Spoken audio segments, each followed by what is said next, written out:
Hello everyone and welcome back to the Find Your Peak Fitness podcast where fitness meets real life. I'm your host Megan Wrensky, and today I'm going to cover the different phases that many of us endure to achieve our fitness or physique goals.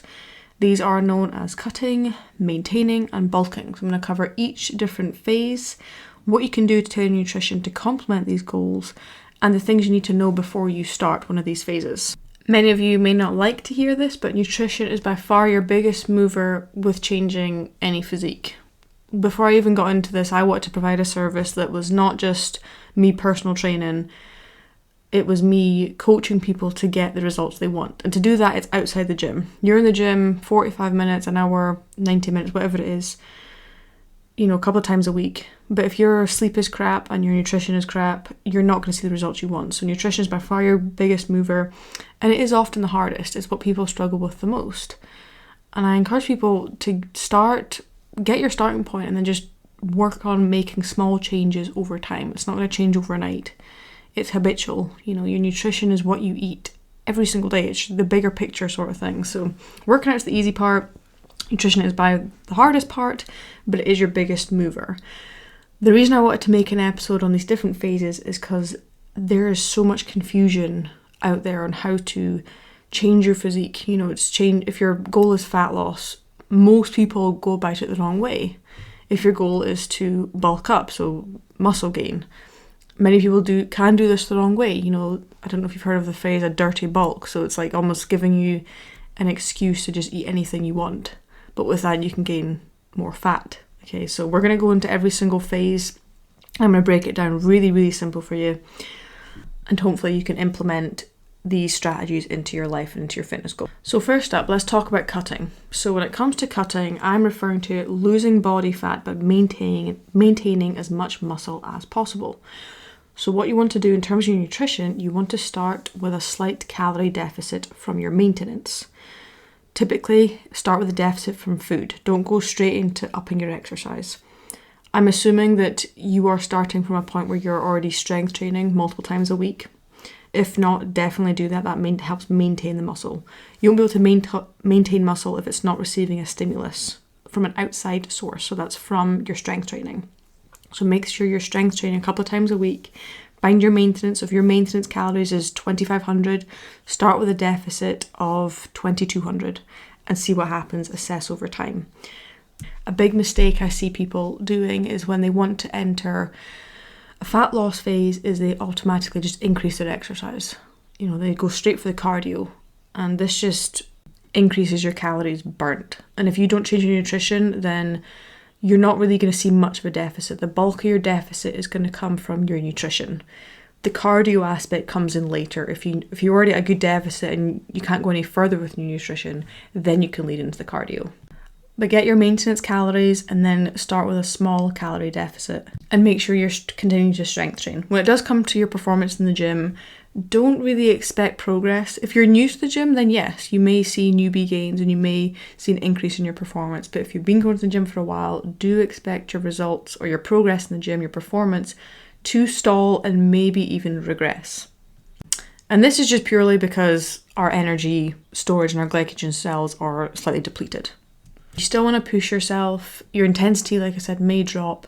What can help with this is supplementing with creatine. So it's creatine monohydrate. I've spoken about this in a previous episode called Supplements 101. If you've not listened to that, go check that out. Creatine can help you preserve your energy storage, which can preserve your muscle mass by providing a greater energy output. So performance in the gym can be enhanced or maintained. Definitely something I recommend, even if you're not on a cut, something I recommend to everyone if you've getting into the gym is taking creatine monohydrate. The next thing with your nutrition is making sure you are keeping your protein intake high. If you are not on a cut, if you're just maintaining, you should be aiming for about 1 gram per pound of body weight. If you're cutting, I recommend upping that to 1.2 grams per pound. This will help with preserving that muscle. It will help with your hunger and it helps with satiety. Protein is the most satiating macronutrient out there. So you want to make sure you're keeping that nice and high, keeps you fuller for longer, and it helps you with the cravings. It also helps keep that muscle there. When it comes to rate of loss, this depends on your starting point. Typically, I recommend between anything from 0.5 to 1 pound per week. However, like I said, if you've got someone that's got more fat to lose, this may on the higher end. If you've got someone that's really, really lean, it may be on the lower end, that 0.5. If you've got someone in contest prep who's getting close to stepping on stage, the rate of loss and the scale almost becomes irrelevant.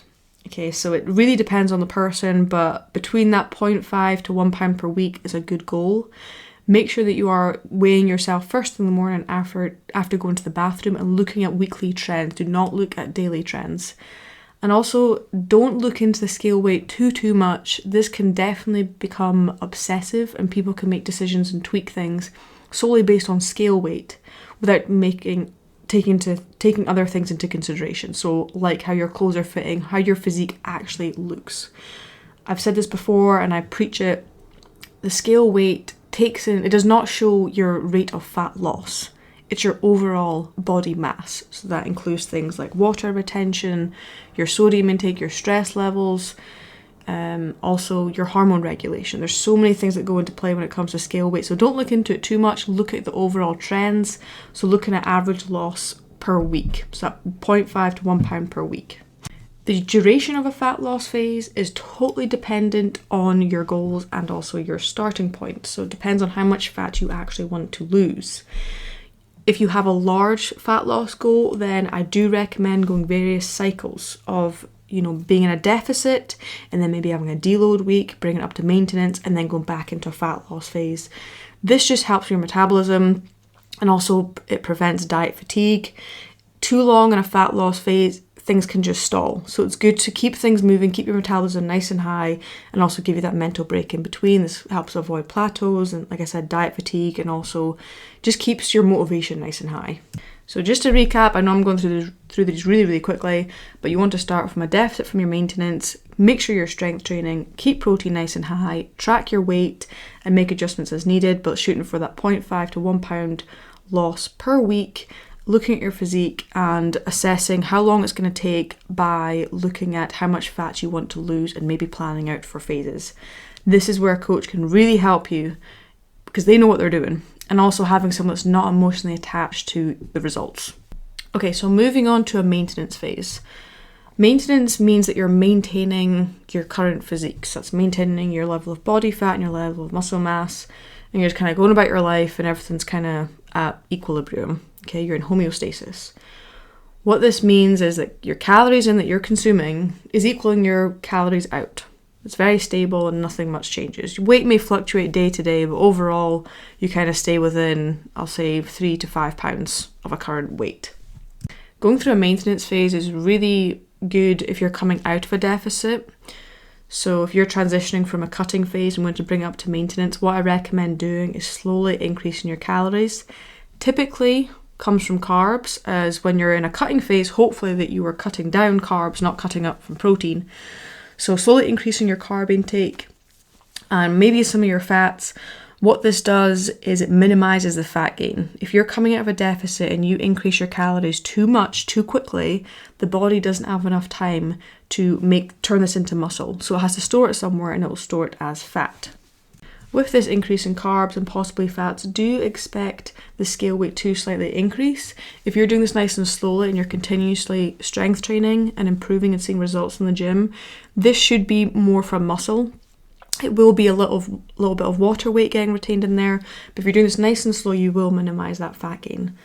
Another thing to assess when you're coming out of a deficit is your energy, your sleep, your libido, and also your hunger. If you're in a deficit for too long, all these things can be suppressed. So make sure that you do track these things along with the scale weight. This will just get your head away from the scale and also focus on how your body is getting back to that homeostasis.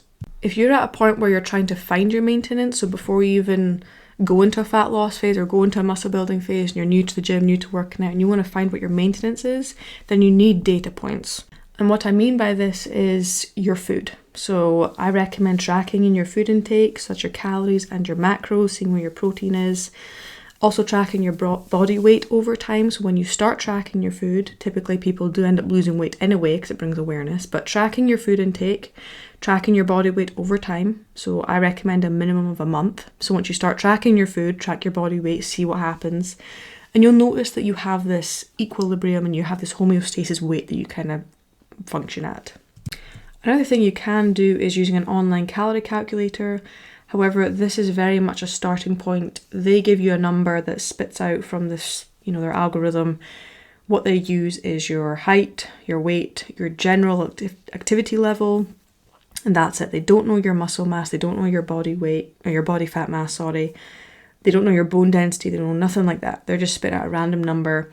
If I put my numbers in there, they will spit out a number that is way too low, and if I went by theirs, I would lose weight. Okay, so it's a good starting point, and you can use that as a starting point, but make sure that you're adjusting. So if you do find that their starting point is a little on the low side, and you find you're losing weight, just increase that and you'll kind of notice things level out, okay? But make sure you track your food, tracking your body weight.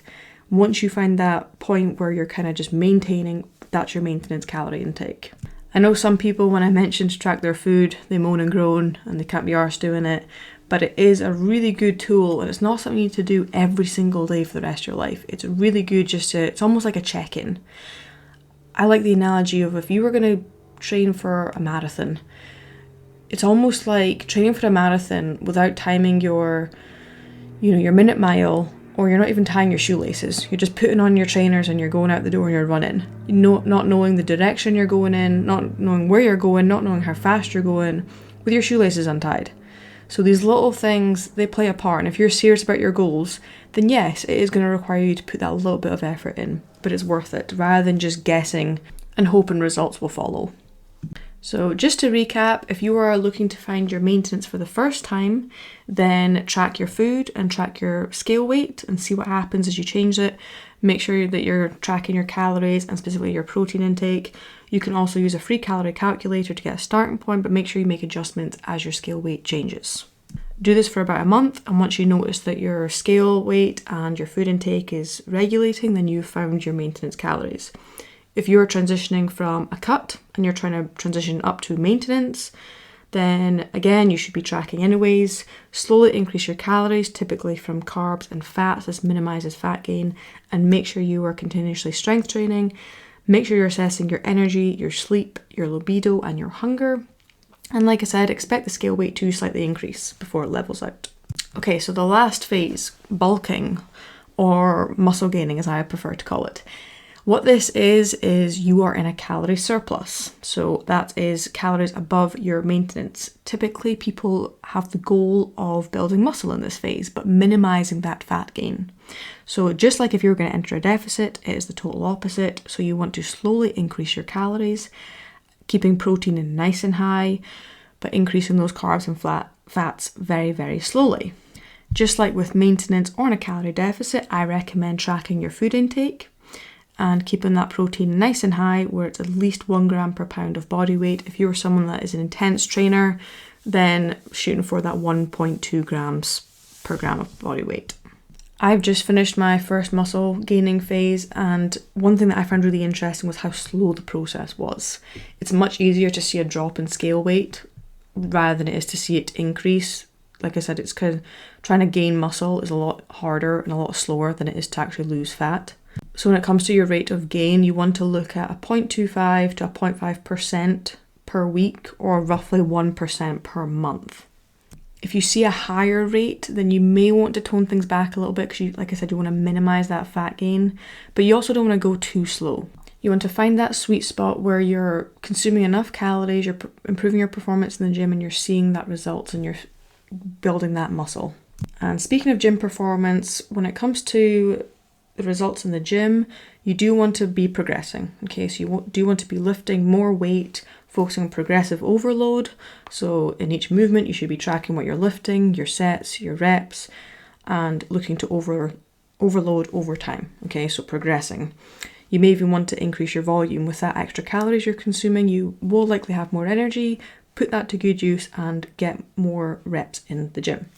When it comes to the duration of a muscle gaining phase, this is longer than a cut, as you are operating more homeostasis, so you can endure this for a lot longer than a cut.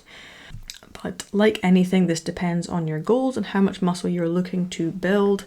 Like I said, it is a very, very slow process, so don't expect too much from The muscle gaining phase, if you're only planning on doing it for a month or 6 weeks or 8 weeks, this is a very, very short time. You want to be looking at a 6 months to a year process. Like I said, it depends on the person, depends on your goals. For competitors, this is even longer. It's something I'm learning. Like I said, I'm in prep for my first bodybuilding show, and I'm learning how long it takes to build muscle. It's a very, very slow process. Looking back to when I first started this prep, I was so naive, and this is going back only 6 months. I'm so naive to the process, thinking that I could step up on stage, within the next 6 months. I realise I've got a long way to go if I want to be competitive in the sport. But it's, like I said, it's something you want to be patient with. Look at long term. If you are someone that's listening, it's more health goals. You just want to build that muscle, then getting in a good routine and learning and just falling in love with the process. Okay, thinking long term rather than that on or off approach. You've heard me say this before, but it's consistency over perfection. Don't view this, I'm going to hit the gym hard for a month and then I'm going to take 2 months off. If you're doing this for health goals, make it a lifestyle, make it habitual. If you're listening to this and you have no idea if you should enter a cutting phase, a bulking phase, or a maintenance phase first, what I recommend is building muscle first and then losing the fat later. I see this a lot, people coming in and they've tried to diet in the past, so their calories are already very low. And if they're new to strength training, they have the opportunity to build gains. You can do a body recomp where you can lose fat and build muscle at the same time. I do recommend hiring someone for this because it's a very, very tedious approach. But if you are new, I would recommend getting in the gym and building that muscle first, getting in a good routine of lifting weights. Then you can kind of start incorporating the nutrition aspect to it and tracking and looking at your protein intake and taking it from there. I see too often people going straight into the fat loss phase and they've got no muscle there built up, and they don't really set themselves up for long-term good results. They enter the fat loss phase too quickly and they damage their metabolism, and then they come out of that. It's a whole other battle. So you want to set yourself up for long-term results. So I do recommend, if you have no idea where to start by just getting in the gym and lifting weights and take it one step at a time. So to recap the bulking phase or the muscle gaining phase, you want to be in a calorie surplus. So first of all, like I said, you want to find your maintenance and slowly increase calories from there. You should already be hitting your protein targets. That's minimum of 1 gram per pound of body weight. And then you can slowly increase your carbs and fats from there while progressing in the gym. When you're in the gym, you want to focus on progressive overload. So that's increasing the amount of weight you're lifting, the sets, the reps, even the amount of time you're going to the gym per week. And you want to focus on being consistent with this. The duration of a muscle gaining phase should be more than the cutting phase, as your body is more homeostasis. But like I've said before, this is all highly dependent on your goals. When it comes to any of these phases, I want to remind you that these are all temporary. You have to embrace the discomfort if you want to see results. Nothing good comes from just being comfortable. So embrace the challenge, embrace the journey, and just put in the work. If you are unhappy with where you're at just now, and whether it's health goals or physique goals, then make changes. If you change nothing, nothing's going to change. So make sure you look at where you are now and where you want to go. If you want some good tips and tricks on how to assess your situation and assess on where you're wanting to go, then listen to the first ever episode I did, where I cover different strategies on finding your why behind any goal. Okay, so that's all I have for this episode. Like always, if you are interested in coaching, then head to the Summit Coaching Instagram page linked below and send me a message or use the link in my bio, and you can fill out an application and I can get you started on your fitness journey. With coaching, you'll be working directly with myself, and I'll provide you custom workout plans to suit your lifestyle, nutritional coaching, there's formal weekly check-ins, 24/7 accountability and support, and most importantly, you'll get the results you need. Everything is fully customized to you. As always, I hope you like this episode. Please like it, share, follow, share it on social media. The more people that we can bring in, the more people will benefit. And that is my number one goal. I do not get paid to do any of this. I do this out of my free time. I enjoy it. And hopefully you find some value in it. Anyway, I hope you guys enjoyed the episode. Have a good rest of your day, and I will see you guys next week.